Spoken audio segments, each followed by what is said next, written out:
بسم الله الرحمن الرحيم الحمد لله والصلاة والسلام على رسول الله وعلى آله وأصحابه أجمعين أما بعد ناظرین کرام السلام علیکم ورحمۃ اللہ وبرکاتہ۔ شرح الادب المفرد کے عنوان سے اس پروگرام کے ہمراہ ہم آپ کی خدمت میں حاضر ہیں، اور اس سے قبل گزشتہ ملاقات کے موقع پر امام بخاری رحمہ اللہ کی یہ کتاب کہ جس کا نام ہے الادب المفرد، اس کتاب میں شرح کے دوران ہم پہنچے تھے باب نمبر 97 کے جس کا عنوان ہے باب هل يعين عبده، یعنی کیا انسان کے لیے مناسب ہے یہ بات کہ وہ اپنے غلام کی مدد کیا کرے،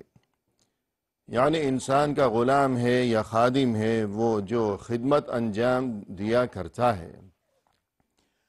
تو کیا اس کے آقا کو چاہیے کہ اس کا ہاتھ بٹائے، اس کی مدد کیا کرے؟ تو اس سلسلے میں ہم نے یہ تذکرہ کیا تھا گزشتہ ملاقات کے موقع پر کہ اگر انسان نے اپنے غلام کو یا اپنے خادم کو کسی ایسے کام کا حکم دیا ہے کہ جو اس کی طاقت سے بڑھ کر ہے، تو ایسے میں اس کا ہاتھ بٹانا، اس کی مدد کرنا یہ ضروری ہے۔ لیکن اگر کوئی ایسا کام نہیں ہے کہ جو اس کی طاقت سے زیادہ ہو، بلکہ عام قسم کا کوئی کام ہے، تو ایسی صورتحال میں انسان اگر اس کی مدد کرتا ہے تو یہ اس کی طرف سے بہت بڑی نیکی ہوگی، اور یہ کہ اللہ کا قرب حاصل کرنے کا ذریعہ اور وسیلہ ہوگا، اور یہ کہ اپنے غلام یا خادم کے لیے اس کی طرف سے یقیناً یہ بہت بڑا احسان ہوگا۔ ہاں، البتہ یہ کہ ایسا کرنا یعنی اس کی مدد کرنا اور اس کا ہاتھ بٹانا آقا کے لیے ضروری نہیں ہوگا۔ اور یہاں ہمارے سامنے یہ ایک حدیث ہے جس کا نمبر ہے 190۔ فرمایا کہ عن سلام ابن عمرو يحدث عن رجل من اصحاب النبي صلى الله عليه وسلم قال النبي صلى الله عليه وسلم أرقاؤكم إخوانكم فأحسنوا إليهم استعينوهم على ما غلبكم وَأَعِينُوهُمْ عَلَى مَا غُلِبُوا۔ سلام ابن عمر رسول اللہ صلی اللہ علیہ وسلم کے صحابہ کرام رضوان اللہ علیہم اجمعین میں سے کسی صحابی سے روایت کرتے ہوئے یوں فرماتے ہیں کہ ان صحابی نے یوں فرمایا کہ رسول اللہ صلی اللہ علیہ وسلم نے ایک بار یہ ارشاد فرمایا کہ یہ جو تمہارے غلام ہیں یہ در حقیقت تمہارے بھائی ہیں، تم ان کے ساتھ ہمیشہ احسان کا معاملہ کیا کرو، اور اگر کوئی کام تمہیں مشکل محسوس ہو تب تم ان سے اپنے لیے مدد طلب کیا کرو، اور اگر کوئی کام تم نے ان کے ذمے ایسا لگا دیا ہے کہ جو ان کے لیے مشکل ہو، تب تم ان کا ہاتھ بٹایا کرو، ان کی مدد کیا کرو۔ تو یہاں ناظرین کرام پہلی بات تو یہ کہ رسول اللہ صلی اللہ علیہ وسلم نے اس حقیقت کی طرف متوجہ فرمایا کہ یہ جو غلام ہیں یا اسی طرح جو خادم ہیں، ملازم ہیں، نوکر چاکر ہیں وغیرہ، یا انسان کے ماتحت جو بھی افراد ہوا کرتے ہیں، یہ در حقیقت یہ انسان کے اپنے ہی بھائی ہیں کہ انسانیت کے لحاظ سے سبھی برابر ہیں۔ اور پھر مزید یہ کہ اگر وہ مسلمان بھی ہے تو تمام مسلمان تو آپس میں یقیناً بھائی بھائی ہیں، اور ایمانی اخوت اور یہ دینی بھائی چارہ اس رشتے میں اور اس اٹل اور لا زوال تعلق میں یہ آپس میں جڑے ہوئے ہیں۔ لہذا جب قرآن کریم میں یہ ارشاد فرمایا گیا کہ انما المؤمنون اخوہ، کہ یقیناً تمام اہل ایمان آپس میں بھائی بھائی ہیں، اور اسی طرح رسول اللہ صلی اللہ علیہ وسلم کا یہ ارشاد گرامی فرمایا کہ المسلم اخو المسلم، یعنی ہر مسلمان دوسرے مسلمان کا بھائی ہے۔ تو جب قرآن کا یہ فیصلہ ہے، اللہ کی طرف سے یہی ارشاد فرمایا گیا، اور پھر اللہ کے رسول صلی اللہ علیہ وسلم کی طرف سے بھی یہی ارشاد ہوا، اور یہی تاکید و تلقین کی گئی ہے، اور یہی رہنمائی فراہم کی گئی ہے کہ تمام مسلمان آپس میں بھائی بھائی ہیں۔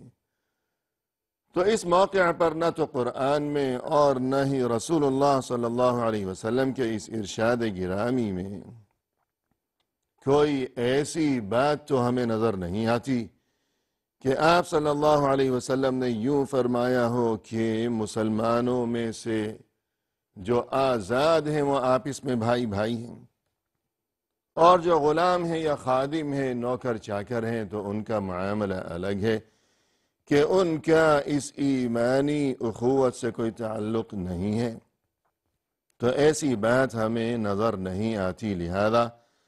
اس سے یہی حقیقت واضح و ثابت ہو گئی کہ تمام مسلمان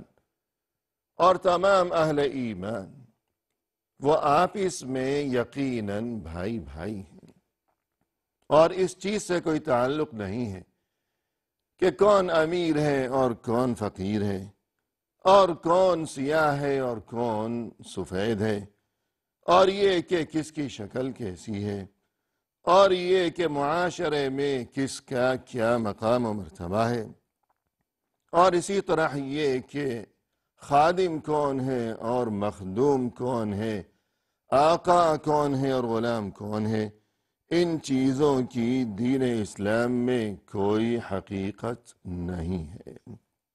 لہذا سبھی آپس میں بھائی بھائی ہیں، وہ خادم ہو یا مخدوم۔ تو اپنے خادموں کے ساتھ اور اپنے غلاموں کے ساتھ رویہ اور سلوک کرتے وقت اس حقیقت کو انسان ہمیشہ ذہن نشین رکھا کرے کہ یہ جو کچھ میں کر رہا ہوں معاملہ اور سلوک، یا جو کچھ میں بات کہہ رہا ہوں جس کسی کے سامنے، تو یہ میرا مخاطب اور یہ میرا جو کوئی ملازم ہے، خادم ہے یا غلام ہے، یہ در حقیقت میرا بھائی ہے۔ ایمانی رشتے نے ہم دونوں کو آپس میں جوڑ رکھا ہے اور بھائی بھائی بنا رکھا ہے۔ تو جب آپس میں بھائی بھائی ہیں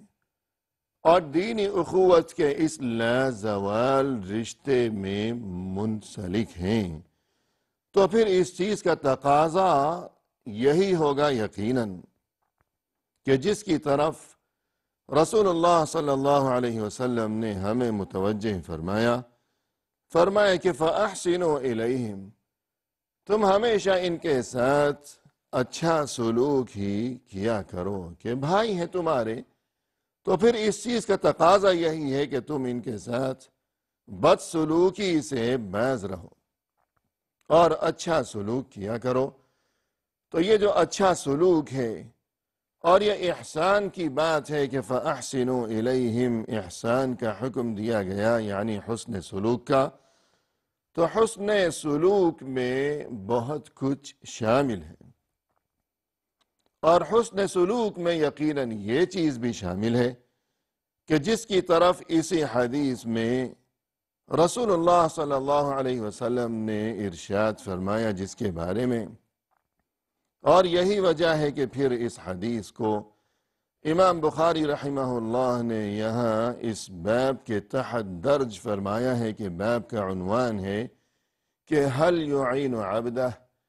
کہ کیا انسان کو چاہیے کہ وہ اپنے غلام کی مدد کیا کرے اس کے کام کاج کے سلسلے میں؟ تو فرمایا رسول اللہ صلی اللہ علیہ وسلم نے کہ استعینوہم علی ما غلبکم، جو کام تمہیں خود اپنے لیے مشکل محسوس ہو کہ تمہیں اس میں دقت نظر آ رہی ہے، تب تم انہیں حکم دو کہ آؤ میری یہ خدمت انجام دو، ان سے تم مدد حاصل کرو اس کام کے سلسلے میں کہ جو تمہیں خود انجام دینا مشکل محسوس ہو رہا ہو۔ وَأَعِينُوهُمْ عَلَى مَا غُلِبُوا، اور اگر تم نے ان کے ذمے کوئی ایسا کام لگا دیا کہ جسے انجام دینا ان کے لیے مشکل ہے، ان کی طاقت سے وہ بڑھ کر ہے، تو ایسے میں تم ان کی مدد کرو، ان کا ہاتھ بٹاؤ۔ اور اس کے بعد ناظرین یہ ہمارے سامنے ایک اثر ہے جو کہ حضرت ابو ہریرہ رضی اللہ عنہ سے مروی ہے اور جس کا نمبر ہے 191۔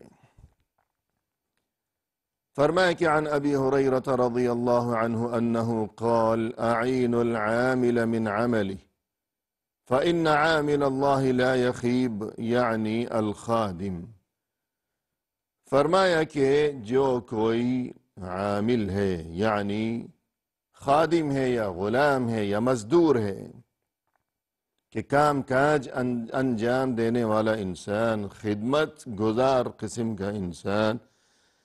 فرمایا کہ تم اس کی مدد کیا کرو، یعنی جو کام تم نے اس کے ذمے لگا دیا ہے تو اب اس کا ہاتھ بٹاؤ، اس لیے کہ عامل اللہ لا یخیب، جو کوئی اللہ کی طرف سے عامل ہے، اللہ کا کارندہ، یعنی یہ جو تمہاری خدمت انجام دینے والا انسان ہے، یہ تمہارے لیے اللہ کی طرف سے نعمت ہے اور بڑا احسان ہے۔ اگر تم اس قابل نہ ہوتے کہ اپنے لیے خادم کا انتظام کر سکتے، تب یقیناً یہی مشکل قسم کے کام خود تمہیں اپنے ہاتھوں انجام دینے پڑ جاتے اور تب تم بڑی مشکل میں گرفتار ہو جاتے۔ تو یہ اللہ کی طرف سے انعام ہے، یہ احسان ہے کہ اللہ نے تمہیں اتنی حیثیت سے نوازا کہ تم اپنے کاموں کی انجام دہی کی خاطر اپنا روپیہ پیسہ خرچ کرتے ہو اور خادم کا انتظام کیا کرتے ہو۔ اور اس کے علاوہ بقول اہل علم یہاں یہ اشارہ بھی مقصود ہے کہ عامل اللہ، یعنی اللہ کی طرف سے یہ جو عامل ہے اور یہ تمہارا خدمت گزار ہے اللہ کی طرف سے، تو اس میں گویا یہ اشارہ مقصود ہے کہ وہ عامل، وہ خادم، وہ غلام اور وہ مزدور جس کے دل میں اللہ کا خوف ہو اور جس کے دل میں اللہ کے سامنے جواب دہی کا احساس ہمیشہ جاگزیں رہا کرتا ہو، اور جو خدمت انجام دیتے وقت اور وہ جو کام جو اس کے ذمے لگایا گیا ہے وہ کام کرتے وقت امانت و دیانت کا مظاہرہ کرتا ہو اور اپنے آقا کے لیے ہمیشہ مخلص رہے اور وفادار بن کر رہے، تو یہ گویا کہ اللہ کی طرف سے انعام ہے، احسان ہے، اور یہ عامل اللہ یعنی یہ اللہ کی طرف سے تمہارے پاس کارندہ ہے، کام کاج انجام دینے والا ہے۔ جبکہ اس کے برعکس وہ خادم یا وہ مزدور جس میں یہ اوصاف اور یہ خوبیاں نہ پائی جاتی ہوں کہ نہ دل میں اللہ کا خوف ہے اور نہ اپنے آقا کے لیے عزت و احترام ہے اور نہ اس کے ساتھ حسن سلوک ہے اور نہ ہی وفاداری اور اخلاص کا کوئی معاملہ ہے، بلکہ وہ بے ایمانی کیا کرتا ہے اور جب اور جہاں اسے موقع ہاتھ لگے تو وہ دھوکہ دیا کرتا ہے اپنے آقا کو اور مکر و فریب سے کام لیا کرتا ہے، تو یہ عامل اور یہ خادم یہ کوئی اللہ کی طرف سے احسان نہیں ہے۔ لہذا اس میں گویا کہ دو باتیں ہیں اور دو تعلیمات ہیں۔ پہلی بات تو یہ کہ جو کوئی خادم ہے یا مزدور ہے، اسے چاہیے کہ وہ امانت و دیانت سے کام لیا کرے، اور اس کے آقا کی طرف سے اس کے ذمے جو کام لگایا گیا ہے تو وفاداری کا مظاہرہ کرتے ہوئے، اور یہ کہ اللہ کا خوف کہ اللہ کو جواب دینا ہے کہ اس نے مجھ پر، اس آقا نے مجھ پر بھروسہ کیا اور یہ کام میرے حوالے کیا ہے، لہذا یہ کام میرے ذمے امانت ہے، اور یہ کہ اللہ کے سامنے پیش ہونا ہے اور ہر عمل کے بارے میں اور اس امانت کے بارے میں بھی وہاں جواب دینا ہے، حساب و کتاب پیش کرنا ہے۔ یوں اس جذبے کے تحت عامل یعنی مزدور یا خادم انتہائی امانت و دیانت کے ساتھ وہ کام انجام دیا کرے، بغیر کسی بے ایمانی کے اور بغیر کسی خیانت کے۔ اور اسی طرح جو کوئی اس کا آقا ہے تو اسے بھی اس بات پر ابھارنا مقصود ہے اور ترغیب دینا مقصود ہے کہ دیکھو یہ تمہارا خادم جو کہ امانت و دیانت کے ساتھ کام انجام دیا کرتا ہے اور تمہاری خدمت میں ہمیشہ مشغول رہتا ہے، اور یہ کہ جب تم اس بات کو جانتے ہو اور سمجھتے ہو کہ یہ ایماندار قسم کا انسان ہے، کبھی تمہیں دھوکہ نہیں دیتا، تو اس کا مقصد یہ ہوا کہ یہ عامل اللہ ہے، یہ اللہ کا کارندہ ہے، اور یہ تمہارے لیے اللہ کی طرف سے، تمہارے خالق و مالک کی طرف سے اسے بھیجا گیا ہے اور تمہارے لیے مسخر کیا گیا ہے، تو اس کی عزت کرو، اور اس کے ساتھ بدسلوکی سے انسان ہمیشہ گریز کرتا رہے کہ یہ کوئی معمولی انسان نہیں ہے، کہ اگرچہ بظاہر یہ خادم ہے لیکن یہ گویا کہ انسان کے پاس عامل اللہ یعنی اللہ کی طرف سے مقرر کردہ یہ کارندہ ہے۔ تو اس کے ساتھ جب بھی جو سلوک کیا جائے